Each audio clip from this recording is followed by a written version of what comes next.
At 4:03 a.m., my door camera showed a woman leaning against my door like she had nowhere else to go. Elena Reyes. Barefoot. Her navy dress was wrinkled, like she had slept in it. A pale pink office vest hung over her shoulders like weak armor. One tear line had dried on her cheek. She held a thin folder so tight the corners were bent. I did not open the door right away. I watched her feet through the camera. Then she lifted her arm and pointed, not at my door, but past me toward the street. I leaned toward the peephole. Outside, the streetlights reflected off wet asphalt. Across the road, a black sedan sat at the curb. Lights off. Engine low, just enough to fog the air. Her voice came through the door. Quiet. Controlled. "He's back." My hand stayed on the lock. "Julian Vance?" I asked. She swallowed. Did not blink. "Yes." I opened the door. The hallway light hit her face. She did not step inside until I moved aside. Even then, she entered like the room was full of traps. Her eyes scanned the corners, the ceiling, the smoke detector. She was not scared for show. She was counting risks. I was already pulling my phone out, already opening a secure checklist I pretended I did not keep. Shoes, bag, keys. Faraday. She watched my hands closely, like she was watching a surgeon. "You knew this would happen," she said. "I planned for it," I replied. Her eyes dropped to the scar on my knuckle. Not curious, measuring. Outside, the sedan rolled forward a few feet, then stopped. I grabbed a matte black Faraday bag from the shelf and tossed it to her. "Phone, watch, any keys with chips." She hesitated for half a second, then did it. Not because she was weak, because she was smart. When her phone went into the bag, the signal died like a coffin closing. I locked the door, slid the second bolt, and pulled the hallway camera feed onto my laptop. Elena followed me inside, one finger still angled toward the window like she was holding the world back. My apartment was not cozy. It was useful. Cables, monitors, a soldering station, a half-open router on the counter, a couch chosen by someone who thought comfort made you careless. Elena looked at the cables like they offended her. "That's a fire hazard." "It's a battlefield," I said. She stepped closer to my desk and, without asking, began tightening my cable runs. Her hands were steady. Her breathing slowed as the mess became order. "Battlefields still need structure," she said. For the first time, something like a small smile touched her face. It was real. Then it vanished. Outside, the sedan moved again. Slow. Patient. I pulled another camera feed. Then another. A street camera I had access to through a consulting favor. The license plate was angled just wrong, on purpose. Whoever sat inside knew how to avoid being seen. "He knows you're watching," Elena said. "Let him," I replied. She turned to me. Sharp eyes. "Why are you helping me, Kieran?" The question cut clean. I did not answer with feelings. "Because Julian doesn't stop once he decides you belong to him," I said. "Because he already tried lawyers. When paper fails, he uses pressure." Her jaw tightened. "You've dealt with him." "I've dealt with men like him." She glanced at my setup. "So you're a hacker?" "I design systems," I said. Then I nodded at her. "So do you." Her eyes narrowed, deciding if that was respect or a trick. A knock hit my door. Hard. Fast. Then nothing. Elena flinched. I did not move. I checked the camera. Empty hallway. But something slid into view and stopped at my threshold. A business card. I cracked the door 2 inches with the chain on and pulled it in with a pen. Vance and Harlow, LLP. Elena read it. Her voice went flat. "His lawyers." "Your deadline is 48 hours, I said. She walked into my kitchen, poured herself water without asking, and drank like she was claiming a right. I watched her. Not with hunger. With respect. She was not broken. She was cornered. "What did he offer?" I asked. "He didn't offer," she said. He demanded. She pulled out a legal letter, integrity clause notice, threats wrapped in clean language, freeze her accounts, pull her license. I scanned it. Found the poison line. "They'll bury you in arbitration," I said. "I know," she replied, "and he knows something else." She handed me a photo. Elena leaving a building at night. A shadow behind her. Printed words.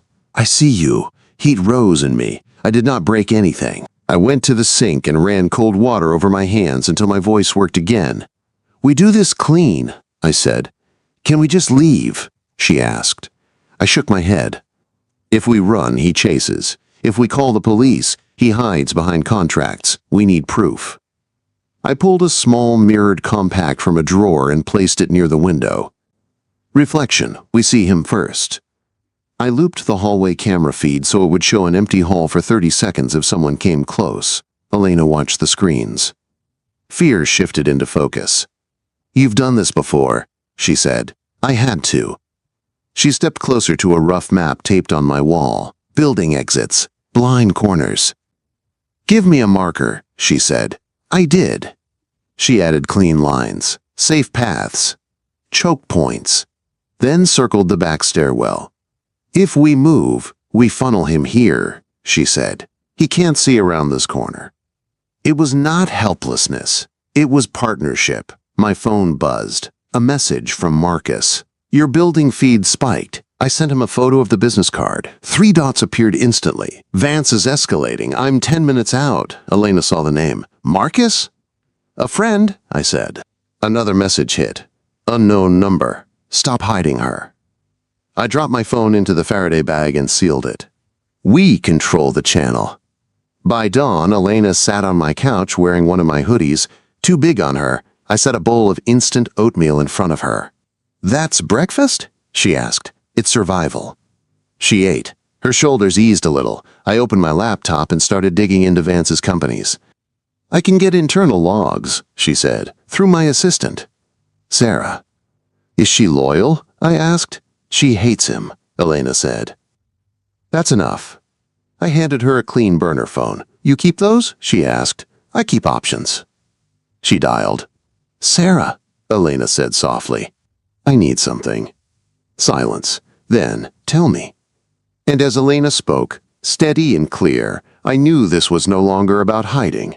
This was about ending it. Marcus arrived just after sunrise, carrying a slim black case like it weighed more than it looked. He did not knock softly, he never did. I checked the camera, saw his crooked stance, and opened the door. He stepped in, eyes scanning the room, then stopped when he saw Elena. So you're real, he said, like he had expected a myth. Elena lifted her chin. And you must be Marcus. Unfortunately, he said, dropping the case on my table. I'm the friend who shows up when things get ugly. I opened the case. Inside were 2 small cameras, a directional mic, a network bridge, and a hard drive no bigger than a deck of cards. Elena's assistant is moving, Marcus said. So am I. Elena's eyes locked on the drive. It's clean, Marcus added. Air-gapped. If Vance sniffs it, he gets nothing. She exhaled, slow and controlled. We worked without talking much. That is how it always goes when fear turns into purpose. Marcus tapped into the building network. I looped feeds. Elena sat at my desk, fingers moving fast, building a security layer inside the sandbox I gave her. She was not watching anymore. She was building with me. I'm tired of waiting for someone to save me, she said without looking up. Marcus glanced at her, then at me. She's scarier than you. Elena looked up. Good. A message came through the burner phone. Coordinates. A coffee shop locker. Sarah had done it smart. Marcus and I went. Elena stayed in the car, eyes on the street. The envelope was taped under a metal shelf. Inside were printed logs and a USB wrapped in foil. Back at the apartment, we opened everything in isolation. There it was, fabricated audit flags, access attempts tied to Vance shell companies. And deeper, buried inside metadata, a payment ledger. Names, dates, numbers. That's prison, Marcus said quietly. Elena's face hardened. He used my work to hide his crimes. Yes, I said, and threatened you to keep you quiet. Marcus leaned back. We don't release this yet. Elena looked at him. Why not? Because fear works better than exposure, he said. We make him panic. I met her eyes. At his gala. She did not hesitate. I'm going. Marcus shook his head. That's how people get killed. Quote, I'm not hiding, she said. If this ends, it ends with me standing. I nodded. Then we do it with rules. Faraday bag, no isolation, mirrors, looped roots. The gala was all glass and light. Too bright for a place built on secrets. Elena wore the same navy dress. Pressed now, her hair pinned back. Controlled. Julian Vance crossed the room when he saw her, smiling like nothing had ever touched him. "Elena," he said, "you came." "You invited me," she replied. "I summoned you." I stepped closer. Calm, present. "You lied," Elena said. "You threatened my life to protect your theft." I held up the hard drive. "And now you choose." His smile cracked for half a second. "You're bluffing," he said. "Try me." She stepped forward. "If anything happens to me, everything releases." His eyes flicked around the room, calculating. Then he turned away. Marcus' voice hit my ear. "He's heading to his private office." "He's arming," I said. We moved. The alarm sounded moments later. Fire protocol. Evacuation. In the service hallway, I used the mirror first. Clear. The office door stood half open. Light spilling out.